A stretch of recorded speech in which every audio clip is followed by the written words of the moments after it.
الحمدللہ الحمدللہ وکفا والصلاة والسلام علی عبادہ الذین اصطفیٰ خصوصاً علی افضلہم وخاتم النبیین محمد الامین وعلی آلہ وصحبہ اجمعین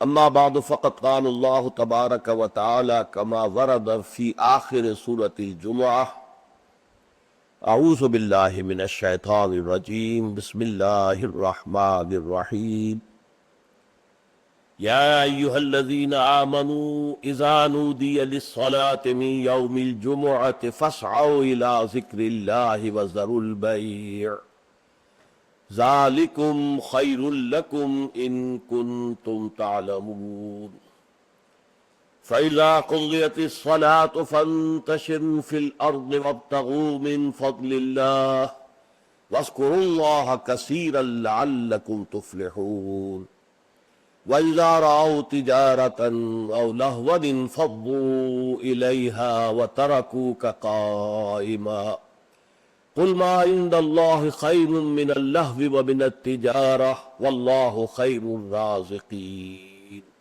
صدق اللہ العظیم رب اشرح لی صدری ویسر لی امری واحلل عقدۃ من لسانی یفقہوا قولی اللہم ربنا الہمنا رشدنا واعصمنا من شرور انفسنا اللہم ارنا الحق حقا وارزقنا اتباعہ وارنا الباطل باطلا وارزقنا اجتنابہ آمین یا رب العالمین۔ سورہ جمعہ کا دوسرا رکوع جو 3 آیات پر مشتمل ہے، آپ نے اکثر و بیشتر اس کی سماعت کی ہوگی۔ جمعے کی نمازوں میں بھی اس کو پڑھا جاتا ہے، خطبات میں پڑھا جاتا ہے۔ یہ 3 آیات حکمت و احکام جمعہ کے موضوع پر نہایت جامع آیات ہیں۔ اہمیت جمعہ، حکم جمعہ، حکمت جمعہ، مقصد جمعہ، ان تمام امور کو ان 3 آیات نے اپنے احاطے میں لے لیا ہے۔ چونکہ حضور کا سارا طرز عمل جو ہے اور آپ کا اعلیٰ انقلاب جو ہے وہ قرآن مجید ہے، اور آپ کا سارا عمل اس کے گرد گھوم رہا ہے۔ دعوت و تربیت و تزکیہ کا سارا نظام قرآن کے گرد ہے۔ هو الذی بعث فی الامیین رسولا منہم یتلو علیہم آیاتہ ویزکیہم ویعلمہم الکتاب والحکمہ۔ لہذا اس کتاب ہی کی جب اسلامی کوئی ریاست یا نظام قائم ہو جائے تو اس کتاب کی تعلیم کو مسلسل امت میں جاری رکھنا، تاکہ وہ تعلیم جو ہے عام ہوتی رہے، پھیلتی رہے، اس کو تازہ کیا جاتا رہے، اس کے لیے نظام جمعہ تجویز کیا گیا، ہفتے وار اجتماع۔ اب اس کو نوٹ کر لیجئے کہ نہ تو وہاں پریس تھا کہ کتابیں ہوں، رسالے ہوں، اخبار ہوں، نہ وہاں ریڈیو، نہ وہاں ٹیلی ویژن، نہ وہاں اسکول، نہ وہاں کالج، نہ یونیورسٹیاں۔ تو تعلیم کا نظام کیا تھا؟ اچھا، تعلیم ایک تو ہوتی ہے بچوں کی تعلیم، اس کا تو بہت آسان کام ہوتا ہے، لیکن تعلیم بالغہ، انقلاب جو ہے وہ در حقیقت زیادہ تعلیم بالغہ پر زور دیتا ہے۔ ایک جو بھی انقلابی جو رہنما ہے، لیڈر ہے، وہ سب سے پہلے اپنے زمانے کے ایڈلٹس کو مخاطب کرتا ہے، ان کو تعلیم دیتا ہے، ان کے ذہنوں کا تزکیہ کرتا ہے، ان کے ذہنوں میں اپنا انقلابی فکر بٹھاتا ہے، جاگزی کرتا ہے، پھر ان میں سے جو موٹیویٹ ہو جاتے ہیں اور جو رسپونڈ کرتے ہیں ان کو جمع کرتا ہے، منظم کرتا ہے، طاقت بناتا ہے۔ بچوں کی تعلیم کا اس میں دخل نہیں ہوتا، وہ تو جب نظام بن جائے گا، اسلامی نظام آ جائے گا تو پھر اس نظام کے تحت بالکل نیا نظام تعلیم ہوگا۔ بچوں کی تعلیم ابتدا سے اس طریقے پر ہوگی کہ اس سے ان کے اندر اسلام اور ایمان کے جو جذبات ہیں وہ پیدا ہو، جہاد فی سبیل اللہ کا ذوق و شوق پیدا ہو۔ لیکن یہ کہ سب سے پہلے جو انقلاب برپا کرنا ہے، تو بچے تو انقلاب نہیں لایا کرتے، انقلاب تو ایڈلٹس لاتے ہیں۔ تو ان ایڈلٹس کو مخاطب کرنا اور ان کی تعلیم، ان کا ذہن بنانا، ان کے اندر اس انقلابی فکر کو ان کے ذہنوں میں، دلوں میں اتار دینا، جاگزی کر دینا، یہ ہے وہ مقصد کہ جو نظام جمعہ کے ذریعے سے امت میں اس کو دوام دے دیا گیا۔ جمعہ کا ممبر جو ہے اسے ہم ممبر رسول کہتے ہیں۔ ممبر رسول پر جو کھڑا ہوتا ہے وہ نائب رسول ہے۔ وہ نائب رسول وہی کام کرے جو حضور کرتے تھے، یتلو علیہم آیاتہ ویزکیہم ویعلمہم الکتاب والحکمہ. یہ کام امت کے اندر جاری و ساری ہو جائے، اس کا تسلسل ہو، اس کا دوام ہو، اس کے لیے جمعہ کی فرضیت کی گئی. نظام جمعہ یہ ہفتے وار اجتماع ہے. آپ کے علم میں ہوگا کمیونسٹوں کا معاملہ بھی یہ ہوتا تھا، ان کا بھی ایک فلسفہ تھا مارکسزم، اور جب تک وہ فلسفہ ذہنوں میں اتر نہ جائے کوئی شخص کمیونسٹ کیسے بنے گا؟ اور پھر وہ فلسفہ تازہ رہنا چاہیے، ان کے ذہنوں میں اجاگر رہنا چاہیے، مدھم نہ پڑ جائے، کہیں ان کے ساتھ اس کی ذہنی کمٹمنٹ کمزور نہ ہو جائے. تو وہ اپنے ویکلی میٹنگز کرتے تھے، اس میں کیا کرتے تھے؟ اسی فلسفے کی تجدید، اسی کی اور گہرائیوں میں اترنا، تاکہ ذہنوں کے اندر وہ فلسفہ راسخ رہے. جب فلسفہ راسخ رہے گا تو انقلابی فردر، انقلابی ذیل، انقلابی جذبہ بھی برقرار رہے گا، اور انسان جو ہے تن من دل لگا دے گا. تو یہ ربط ہے سورہ جمعہ کے ساتھ احکام جمعہ کا، اور یہ تو واضح ہی ہے کہ در حقیقت اس سورہ مبارکہ کا نام ہی اس حکم جمعہ کے حوالے سے لیا گیا ہے. اچھا، اب اس میں حکم جمعہ کی اہمیت کیا ہے اس کو آپ سمجھیے. میں چند احادیث آپ کو سنا رہا ہوں. ترمذی شریف کی روایت ہے، من ترک الجمعۃ ثلاث مرات تہاونا طبع اللہ علی قلبہ.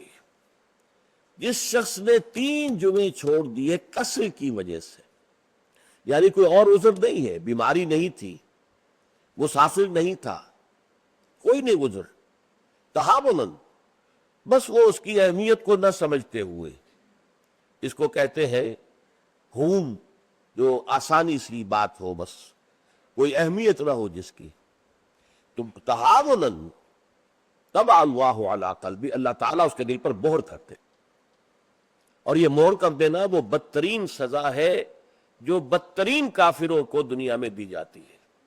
ختم اللہ علی قلوبہم وطبع اللہ علی قلوبہم، یہ بدترین کافروں کی سزا ہے.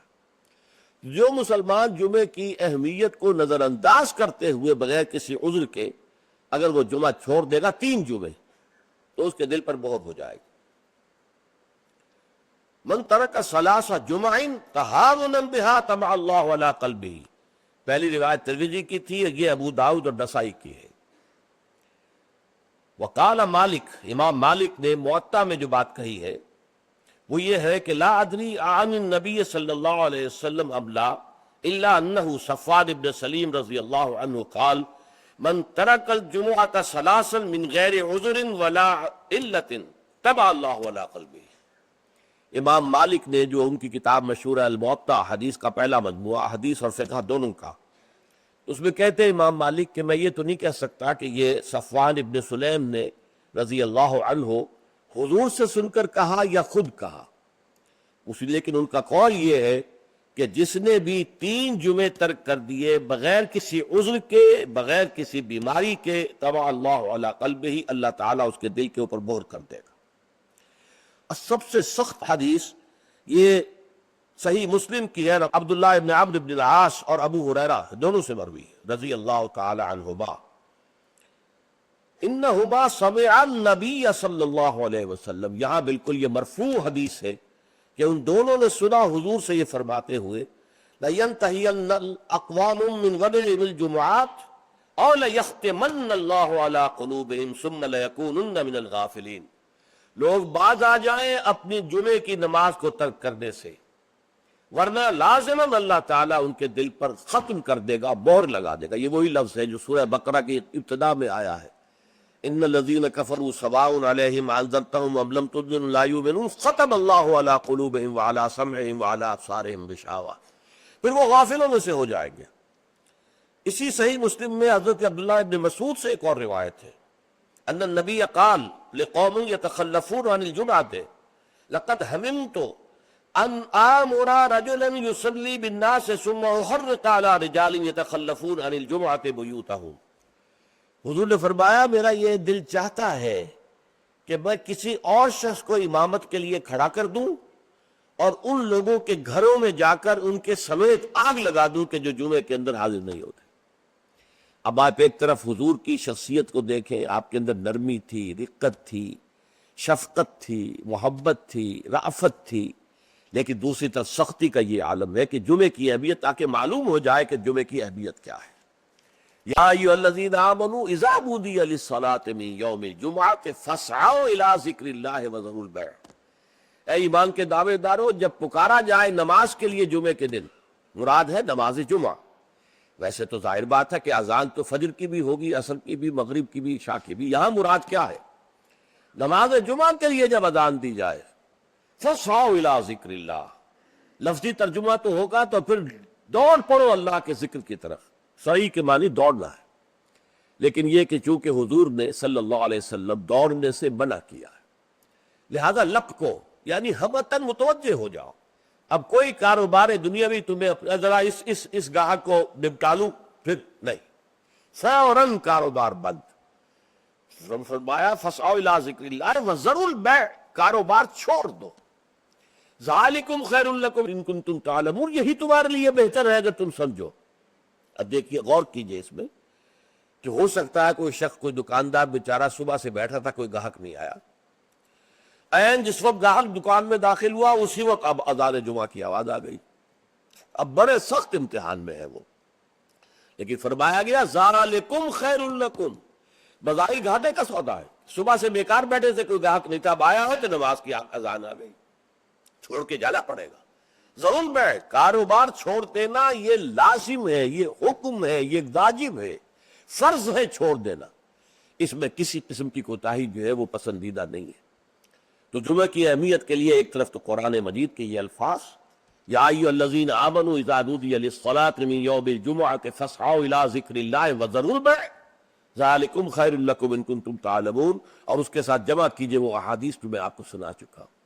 اگر 3 جمعے کسی مسلمان نے بغیر عذر کے، ہاں عذر ہو سکتا ہے، آپ بیمار ہیں تو آپ پر فرض نہیں ہے، آپ مسافر ہیں تو مسافر پر فرض نہیں ہے، آپ غلام ہیں کسی کے تو آقا کی اجازت کے بغیر نہیں جا سکتے، لہذا غلام پر بھی جمعہ فرض نہیں ہے، بچے پر بھی جمعہ فرض نہیں ہے، خواتین پر جمعہ فرض نہیں ہے، وہ اپنی ظہر کی نماز اپنے گھروں میں ادا کریں، جمعہ کی فرضیت نہیں ہے۔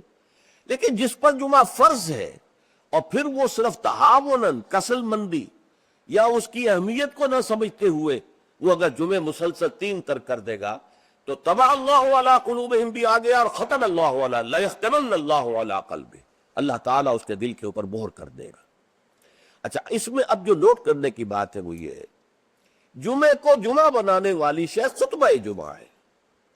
نماز تو ظہر کی نماز کا قائم مقام جمعہ ہے نا، ظہر کے 4 فرض ہیں اور جمعے کے 2 ہیں، تو نماز اصل شے نہیں ہے، اصل شے جو ہے خطبہ جمعہ ہے، جس نے کہ جمعے کو اہمیت دی۔ اس لیے کہ خطبہ میں تعلیم ہوتی ہے، تلقین ہوتی ہے، جسے میں نے کہا اصل جو مقصد ہے یہ ہفتے وار اجتماع ہے، اس ہفتے وار اجتماع میں تازہ کرنا ہے اپنے نظریے کو، اپنے خیالات کو، اپنے نظریات کو، اپنے عقائد کو تازہ کرنا ہے، اسے پانی دینا ہے، سینچنا ہے، اور یہ کام در حقیقت خطبے کا ہے۔ ویسے یہ کہ تاریخی اعتبار سے جان لیجئے کہ اسلام جو ہے، شروع سے اسلام ہے، حضرت آدم سے لے کر حضور تک اور آج تک اصل دین جو ہے وہ اسلام ہے، ان الدین عند اللہ الاسلام۔ یہ تو اسلام کے ایڈیشنز ہیں کہ ایک خاص احکام جو حضرت موسیٰ کو دیے گئے تو وہ اس وقت کے لوگوں کے لیے وہ لازم تھے، پھر وہ احکام جو ہے شریعت محمدی کی شکل میں آئے ہیں صلی اللہ علیہ وسلم، تو ہم پر وہ واجب ہے، لازم ہے۔ لیکن یہ کہ یہ نظام جو ہے رہا ہے ان تمام مذاہب میں کہ ہفتے کے ایک دن کو فارغ کیا جائے اللہ کی یاد کے لیے۔ چنانچہ یہ حکم جمعہ ہی تھا کہ جو دیا گیا تھا امت موسوی کو علی نبی صلی والسلام، جمعہ کا دن تھا، ہمیشہ سے جمعہ ہی کا دن جو ہے وہ در حقیقت مقدس دن ہے، اور جمعہ ہی کا دن ہے کہ جو ابتدائے آفرینش سے چلا آ رہا ہے اس کام کے لیے۔ لیکن یہودیوں نے اپنی جو بھی شر پسندی تھی ان کے اندر، ان کے مزاج میں جو بغاوت تھی، ان کا جمعے کو چھوڑو جی ہفتہ کرو، تو اللہ تعالیٰ نے بھی پھر ہفتہ ہی ان پر فرض کر دیا۔ اور ان کے ہاں یہ ہفتہ اتنا سخت تھا، جمعے کی مغرب کی نماز کے بعد سے لے کر اگلے ہفتے کی مغرب تک 24 گھنٹے کوئی کاروبار دنیاوی مطلقاً حرام تھا۔ آج بھی امریکہ کے اندر جو لوگ رہتے ہیں، جو کہ پریکٹسنگ جیوز ہیں، جن کے وہ لمبے لمبے بال ہوتے ہیں، ادھر زلفیں ہوتی ہیں، اور انہوں نے لمبے لمبے کوٹ سیاہ رنگ کے پہنے ہوتے ہیں، اور فیلٹ ہیٹ ہوتا ہے ان کا خاص طرز کا سیاہ رنگ کا، یہ جو پریکٹسنگ یہودی ہیں، آرتھوڈاکس یہودی ان کو کہتے ہیں، یہ جمعے کی شام سے اپنے ٹیلی فون کنیکشن بند کر دیتے، کوئی گفتگو نہیں، ان کے تمام دفاتر بند، گھروں پر بھی کوئی ٹیلی فون نہیں دیں گے، وہ سب بند، اور اس کے بعد ان کا پورا دن گزرتا ہے۔ لیکن وہاں فرق یہ ہے کہ وہاں کوئی جماعت کا اہتمام نہیں تھا، اپنے اپنے طور پر اللہ کو یاد کرو، تورات پڑھتے رہو، جو بھی ان کی ہر شکل تھی نماز کی اس میں وقت گزارو، دنیاوی کاروبار جو ہے وہ کوئی نہیں ہوگا۔ اس کے بعد عیسائیوں کا معاملہ آیا، انہوں نے بھی انہوں نے ایک اور آگے قدم بڑھایا، اور ہفتے کو ترک کر کے اپنے آپ کو یہود سے ممیز کرنے کے لیے اتوار قرار دے لیا۔ اتوار کی صبح کو ان کا ایک خاص عبادت کا دن ہے، اور اس میں واقعہ یہ ہے کہ جو بھی کوئی پریکٹسنگ یا کوئی تھوڑا بہت مذہبی مزاج رکھنے والے عیسائی ہیں، وہ اتوار کے روز نہا دھو کر کپڑے بدل کر اچھے انداز میں اپنی فیملیز کے ساتھ بچوں کو ساتھ لے کر وہ چرچ جاتے، وہاں ان کی جو بھی نماز ہے وہ نماز پڑھتے ہیں، ان کا جو بھی پادری ہے وہ خطبہ دیتا ہے، سربند ہوتا ہے، تو یہ ان کے لیے اتوار کا دن۔ اس کے بعد جب یہ دونوں تہذیبیں جمع ہو گئی، یہودی جو ہے انہوں نے گویا کہ غلبہ حاصل کر لیا عیسائیوں پر، تو اب انہوں نے ویکینڈ کر لیا، سیٹرڈے اور سنڈے بوتھ، تاکہ دونوں کے دونوں کور ہو جائیں، یہودیوں کا معاملہ بھی آ گیا، عیسائیوں کا بھی آ گیا۔ حضور صلی اللہ علیہ وسلم کی امت کے لیے دو کام کیے گئے، ایک تو گویا کہ منفی ہوگا، ایک مثبت ہوگا۔ منفی کام یہ کہ پورے دن جمعے کے کاروبار کو حرام نہیں کیا گیا، بلکہ حرام کاروبار ہے صرف اذان جمعہ سے لے کر جمعے کی نماز کے ادا ہو جانے تک، بس اس دوران میں کاروبار دنیاوی مطلقاً حرام، کوئی کاروبار، آپ جائز سے جائز کاروبار کر رہے ہیں، صحیح سے صحیح کاروبار کر رہے ہیں، لیکن وہ بھی حرام ہے تو اس وقت اگر آپ نے کیا ہے جبکہ جمعے کی اذان ہو چکی ہے اور جبکہ نماز ابھی ادا ہو رہی، اس دوران حرام۔ لیکن باقی دن کے اندر حرمت نہیں رکھی ہے، البتہ میں ابھی آپ کو بتاؤں گا۔ تشویق یہ ہے کہ صبح سے لے کر جمعے تک کا وقت جو ہے یاد الہی میں بسر کیا جائے، تشویق اور ترغیب ہے، اس لیے کہ اگلی آیت میں ہم پڑھیں گے کہ جب جمعہ کی نماز ادا ہو چکے تو تم منتشر ہو سکتے ہو زمین میں اور جاؤ اور اپنے کاروبار میں لگ جاؤ۔ لیکن جمعے سے قبل کے بارے میں کچھ نہیں کہا، نہ تو یہ کہا کہ کاروبار نہیں کر سکتے، نہ یہ کہا کہ کرو جاؤ تمہیں اجازت ہے، نہیں، وہاں سکوت اختیار کیا قرآن نے۔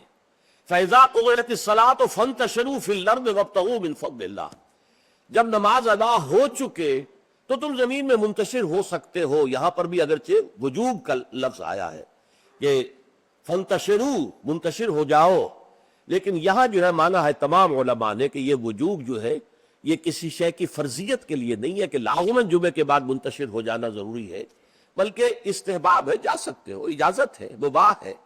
کاروبار کی حرمت کا معاملہ ختم ہو گیا جیسے ہی جمعے کی نماز ادا ہو چکی، اب آپ جائیں اپنے دفتر میں جائیں، اپنے کاروبار میں جائیں، اپنی دکان پر جائیں، کوئی اعتراض نہیں۔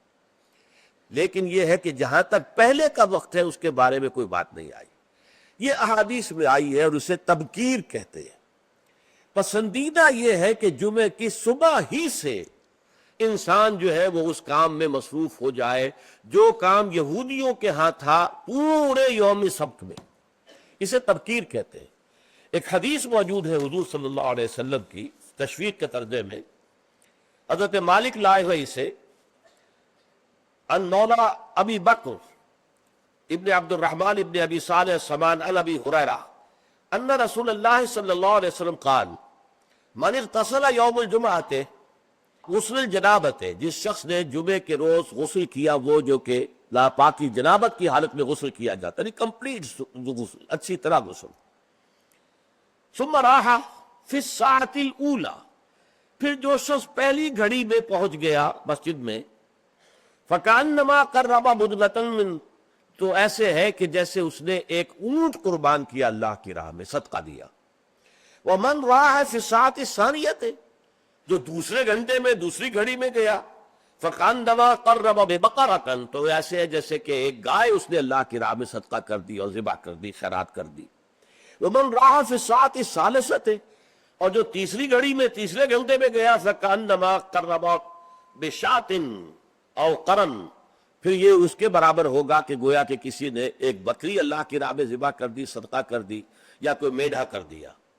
ومن راح فی الساعۃ السابعۃ، اور جو گیا چوتھے گھنٹے میں چوتھی گھڑی میں، فکأنما قرب دجاجۃ، تو یہ اس کے برابر ہے کہ گویا کہ اس نے ایک مرغی جو ہے اللہ کی راہ میں دے دی، خیرات کر دی۔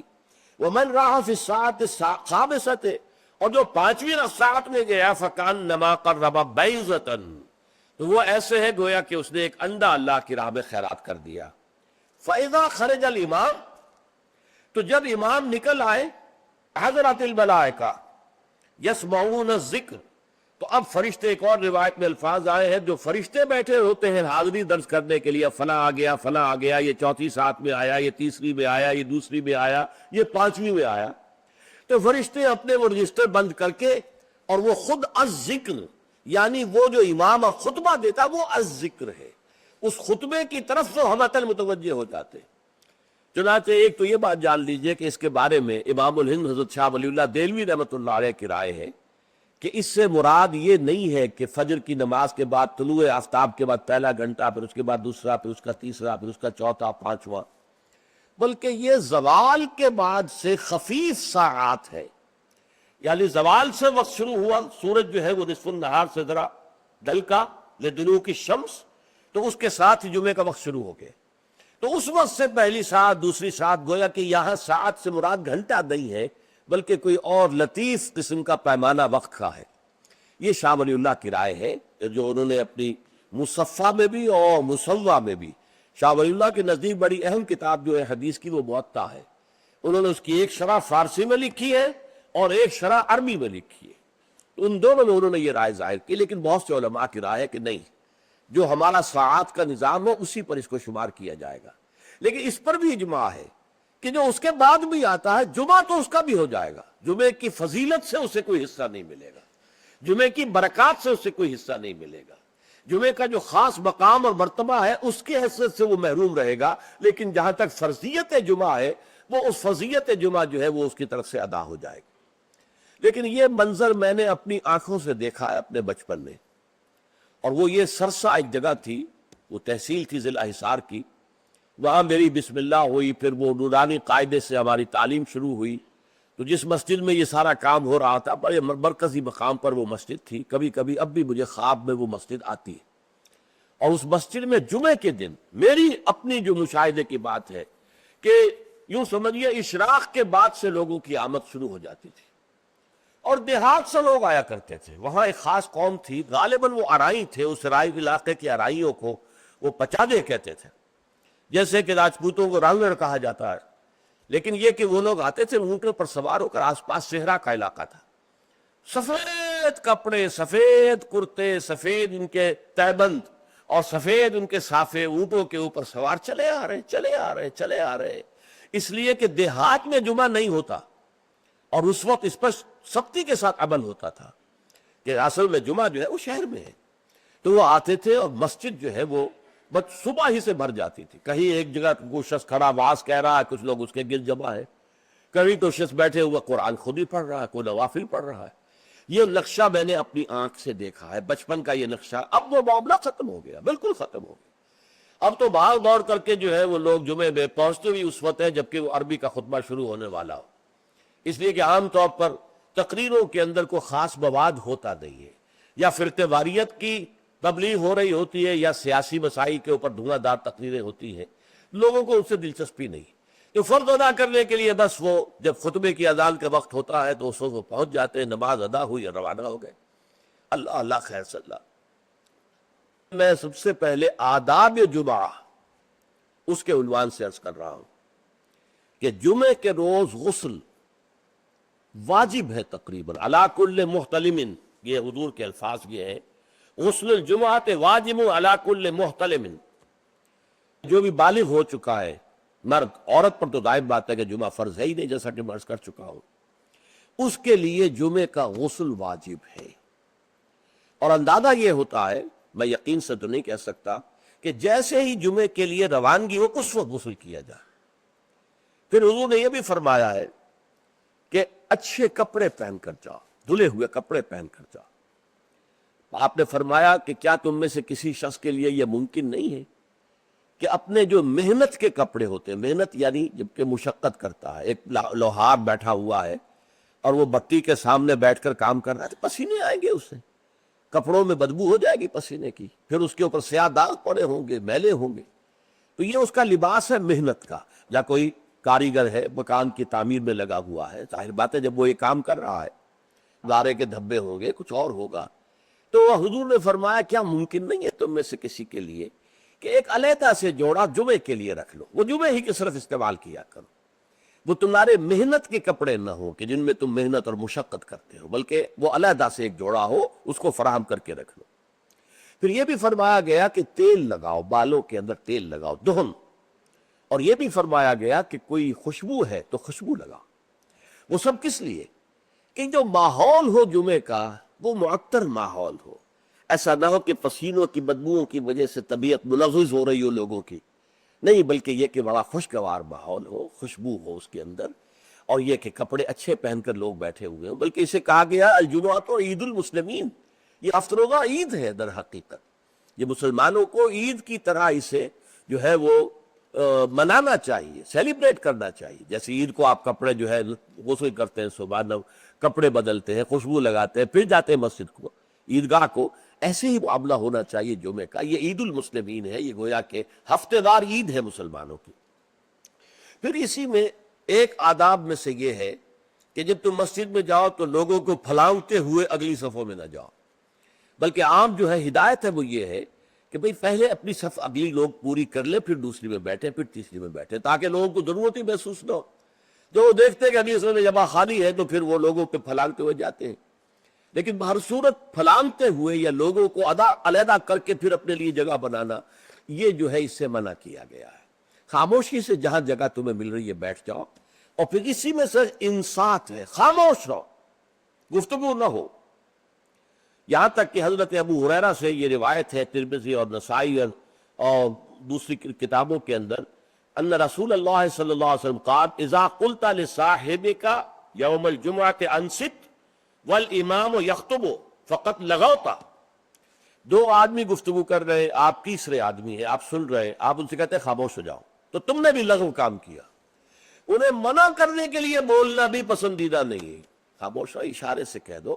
لیکن تم نے اگر آواز نکالی جبکہ امام خطبہ دے رہا ہے، امام کے خطبے کی طرف ساری توجہ، اس جمعے کی ساری حیثیت جو ہے وہ اسی خطبے کی وجہ سے. لہذا اس میں آپس میں گفتگو کرنا، اس طرح کی چیزیں جو ہے وہ بالکل غلط ہیں، آداب جمعہ کے منافی ہیں. جس کی انتہا یہ ہے کہ اگر وہ آپس میں دو گفتگو کر رہے ہیں اور آپ انہیں روکنے کے لیے بھی زبان کھولیں، انصت، خاموش ہو جاؤ، تو یہ بھی فقط لغو کا، تم نے بھی ایک لغو حرکت کی ہے. بلکہ اشارے کنایت سے کہہ دیا جائے کہ زبان نہ کھولی جائے. پھر اس میں حضور کیا کرتے تھے، خطبے میں کیا کرتے تھے؟ یہ روایت بھی ہے مسلم شریف کی، عن جابر بن سمرہ رضی اللہ تعالی عنہ فرماتے ہیں کانت للنبی خطبتان، حضور کے دو خطبے ہوتے تھے، یجلس بینہما، ان دونوں کے درمیان آپ ذرا تھوڑی دیر کے لیے بیٹھتے تھے، جیسے کہ آپ کو معلوم ہے تمام امام جو ہے وہ یہی کرتے ہیں آج.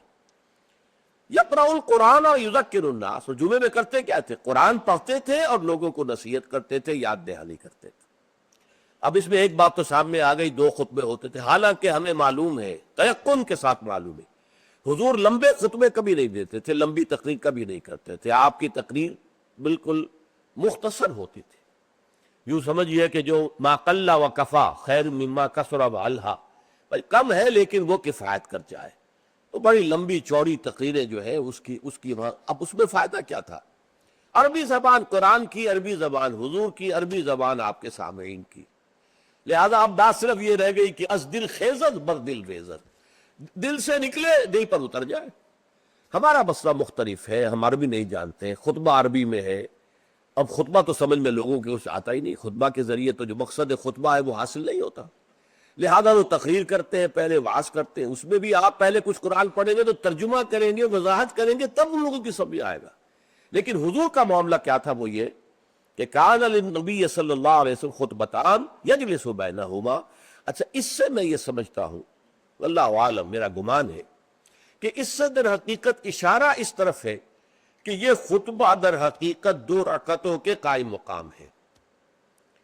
ظہر کی رکعتیں 4 اور جمعے کی رہ گئی 2 رکعتوں کے قائم مقام 2 خطبے. ورنہ نہ تو حضور معاذ اللہ اتنے کمزور تھے کہ چند منٹ کھڑے ہونے کے بعد آپ کو استراحت کی اور بیٹھنے کی اور آرام کرنے کی جو ہے ضرورت ہوتی، نہ آپ کے خطبے اتنے طویل ہی ہوتے تھے. لہٰذا یہ گویا کہ علامتی ہے، اس بات کے لیے ایک علامتی اہمیت رکھنے والی بات ہے کہ یہ دو خطبے در حقیقت 2 رکعت نماز کے قائم مقام. اب جیسے نماز میں آپ بات نہیں کر سکتے، اسی طریقے سے خطبے کے دوران بھی آپ بات نہیں کر سکتے. آپ کو خاموش رہنا ہے، مؤدب ہو کر پورے طریقے سے سننا ہے خطبہ. اس کے بعد فرمایا یقرأ القرآن ویذکر الناس، وہ قرآن پڑھتے تھے خطبے میں بھی. اب دیکھیے پڑھنے کے انداز کا فرق ہوتا ہے. ایک شخص قرآن پڑھ رہا ہے، ایک دوسرا شخص قرآن پڑھ رہا ہے، اس کی گہرائیوں میں اتر کر پڑھ رہا ہے. جہاں آواز بلند کرنے کی ضرورت ہے وہاں آواز بلند کرتا ہے، جہاں آواز پست کرنے کی ضرورت ہے وہاں آواز پست کرتا ہے. اس طریقے سے وہ قرآن مجید کے اندر سے صرف اس کے معنی ہی نہیں نکال رہا بلکہ اس کے احساسات کو بھی اجاگر کر رہا ہے. تو حضور جیسے پڑھتے ہوں گے اس کا خیر ہم تصور نہیں کر سکتے، لیکن یہ کہ یہ ضرور آتا ہے کہ حضور کا خطبہ جو ہے وہ ٹھنڈا ٹھنڈا نہیں ہوتا تھا، جذباتی ہوتا تھا. چنانچہ یہ حدیث موجود ہے عبداللہ سے، جابر ابن عبداللہ رضی اللہ تعالی عنہما سے، قال کان رسول اللہ صلی اللہ علیہ وسلم اذا خطب احمرت عیناہ وعلا صوتہ واشتد غضبہ حتی کانہ منذر جیش یقول سبحکم ومسعکم. حضور صلی اللہ علیہ وسلم جب خطبہ دیتے تھے آپ کی آنکھیں سرخ ہو جاتی تھی، آپ کی آواز بلند ہوتی تھی، اور آپ پر ایک غضب کسی کیفیت طاری ہوتی تھی. گویا کہ کوئی سالار ہے، کوئی سپہ سالار ہے جو اپنے لشکر کو بتا رہا ہے کہ وہ دشمن کا لشکر آ چکا ہے، اب یا تو صبح کو تم پر حملہ ہو جائے گا، شام کو ہو جائے گا، تیار ہو جاؤ پوری طریقے سے. تو جیسے کوئی کسی فوج کا سردار جو ہے سپہ سالار اپنے جو سپاہی ہے ان کو آبادہ کرتا ہے جنگ کے لیے اور انہیں خبردار کرتا ہے کہ دشمن کا لشکر سر پر آ چکا ہے، سبحکم او مسعکم، وہ صبح کو آیا یا شام کو آیا کہ آیا. اس طریقے سے حضور کا خطبہ ہوتا تھا، ٹھنڈا ٹھنڈا نہیں، بلکہ یہ کہ اس کے اندر ایک جوش اور لوگوں کو بھی جوش میں لانے کے لیے ایک ایسا انداز کہ جس سے خود ان کے اندر بھی جوش پیدا ہو جائے. اور اس میں کیا ہوتا تھا؟ قرآن پڑھتے تھے. ایک صحابی نے فرمایا ہے کہ میں نے سورہ قاف حضور کے خطبہ جمعہ سے یاد کیے.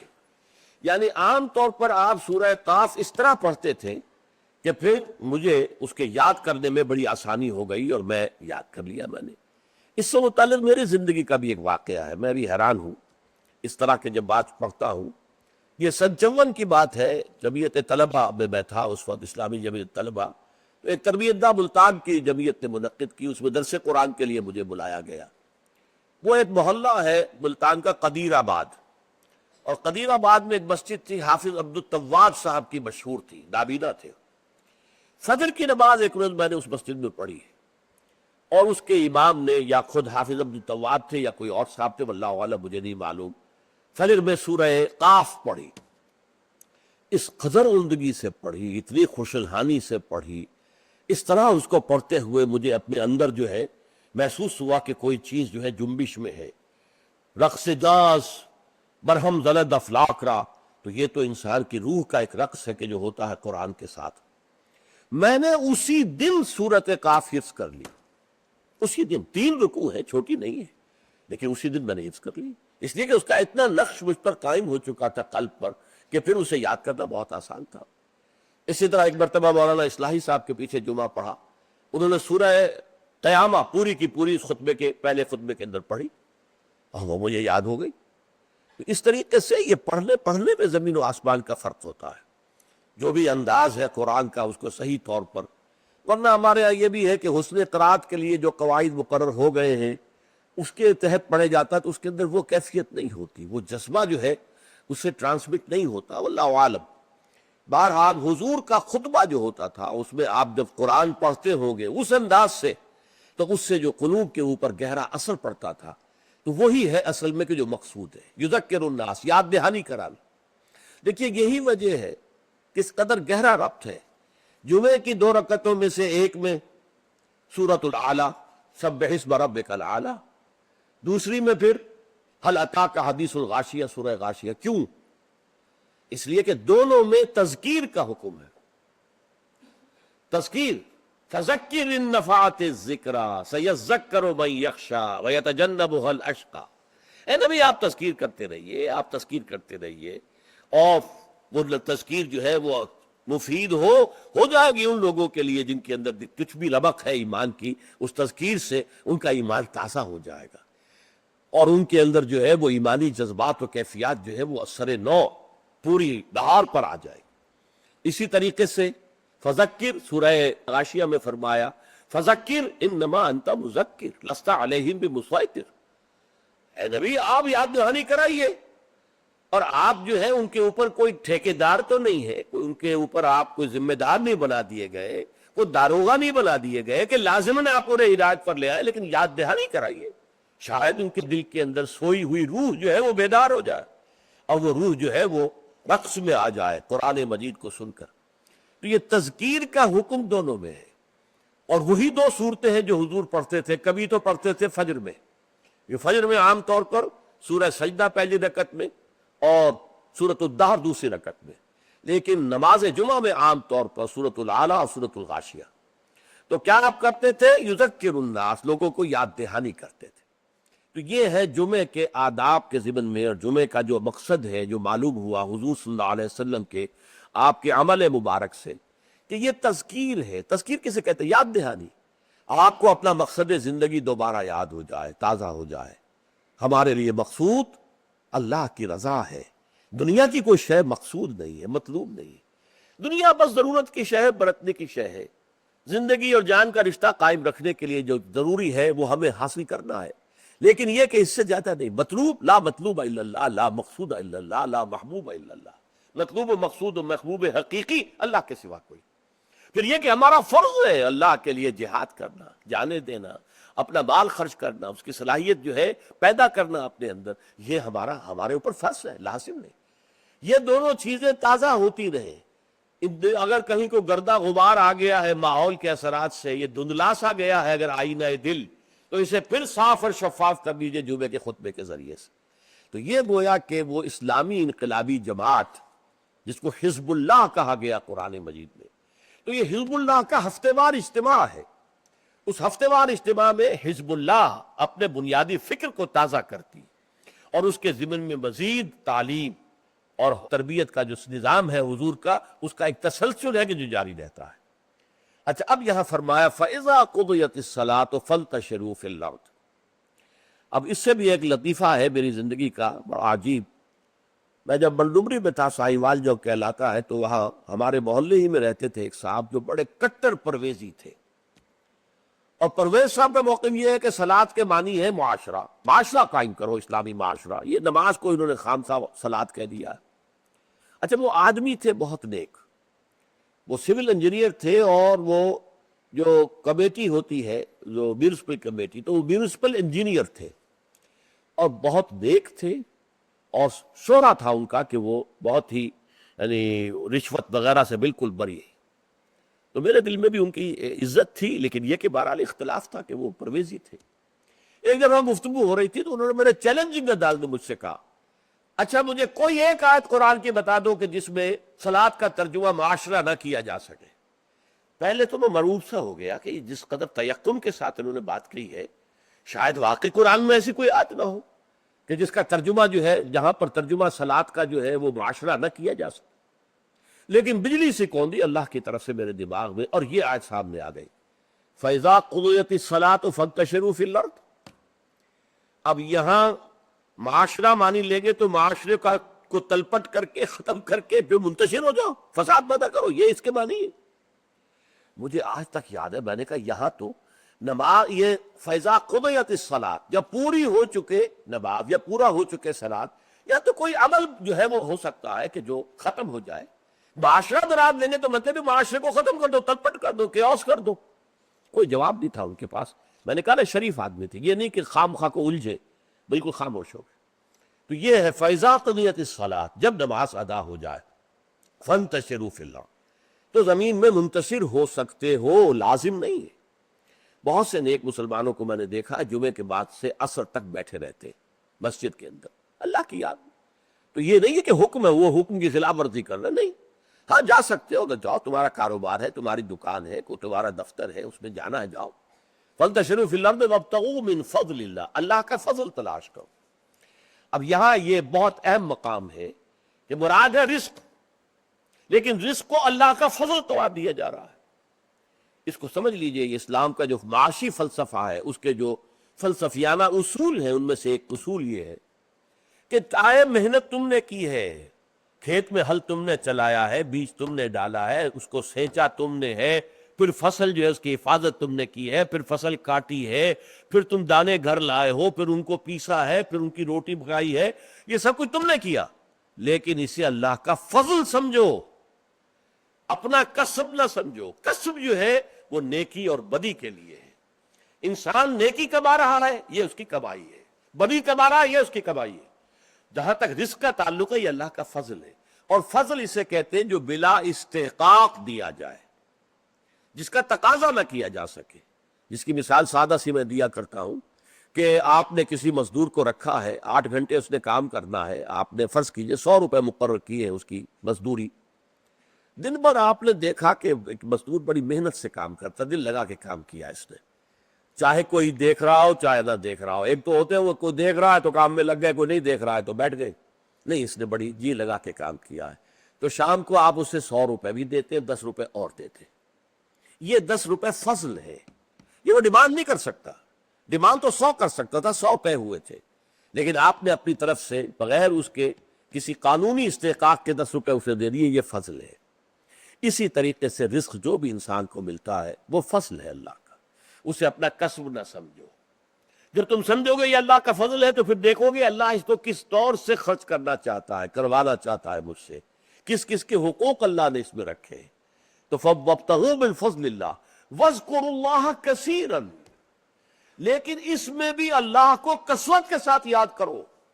یہ نہ ہو کہ مسجد میں تو اللہ کا ذکر ہوا، باہر نکل گئے تو بھول گئے. نہیں، بلکہ یہ کہ جو کام کر رہے ہو اس میں کام میں تمہارے ہاتھ مصروف ہو اور دل تمہارا جو ہے وہ اللہ کے ساتھ لگا ہوا ہو. جسے آپ کہتے ہیں پنجابی میں ہتھ کارول دل یارول. یہ ہے ذکر کثیر. اور ذکر کثیر کا سب سے بڑا ذریعہ کیا ہے کہ جو مسنون دعائیں ہیں حضور صلی اللہ علیہ وسلم سے، رات کو سونے لگے ہیں تو دعا ہے، صبح اٹھے ہیں تو دعا ہے، بیت الخلاء میں داخل ہو رہے ہیں تو دعا ہے، باہر نکلے ہیں تو دعا ہے. ظاہر بات ہے کوئی ایکسٹرا ٹائم تو آپ کا نہیں لگ رہا، وہ کام کر رہے ہیں آپ، لیکن ہر کام کے کرتے. شیشہ دیکھا ہے، آئینہ دعا ہے، کپڑے بدلے ہیں دعا ہے، گھر سے نکلے ہیں مسجد کے لیے دعا ہے، مسجد میں داخل ہوئے تو دعا ہے، مسجد کے اندر تو ذکر ہے ہی ہے سارا، باہر نکلے ہیں تو دعا ہے، بازار میں داخل ہو رہے ہیں تو دعا ہے، بازار سے واپس آ رہے ہیں تو دعا، ہر کام کے لیے دعا ہے. یہ دعا جو ہے یہ ذکر کثیر کا سب سے بڑا طریقہ ہے، ذریعہ ہے. اور اس کے اندر دوہری ہے بات کہ ایک تو آپ کا اللہ سے تعلق قائم ہو گیا کہ آپ نے دعا اللہ سے کی ہے، ایک آپ کا تعلق حضور کے ساتھ قائم ہو گیا کہ آپ نے الفاظ وہ استعمال کیے جو حضور کے الفاظ ہیں. تو گویا کہ دو نسبتیں تازہ ہو گئیں جب بھی آپ نے ایک مسنون دعا پڑھی ہے.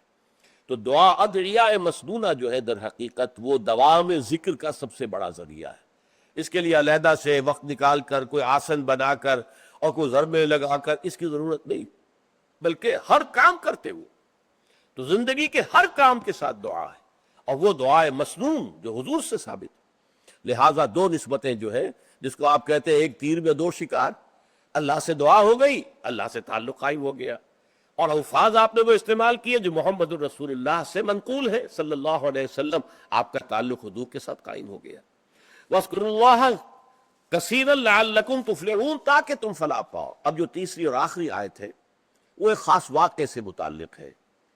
وَإِذَا رَأَوْا تِجَارَةً أَوْ لَهْوًا انفَضُّوا إِلَيْهَا. اے نبی ان لوگوں کا حال یہ ہے، ان لوگوں سے کیا مراد ہے اب یہاں معین نہیں ہے، لیکن کچھ لوگ جو بہرحال مسجد میں نماز جمعہ ادا کر رہے تھے، اِذَا رَأَوْا تِجَارَةً، جب انہوں نے دیکھی کوئی تجارت، کوئی کاروبار، او لہون، یا کوئی کھیل تماشا، کہیں سے کسی مداری کی ڈگڈگی کی آواز آ گئی، تو اب یہ ہے کہ یہ آپ کو چھوڑ کے یہ ادھر متوجہ ہو گئے. انفضوا الیہا وترکوک قائما، اور آپ کو کھڑے ہوئے چھوڑ گئے.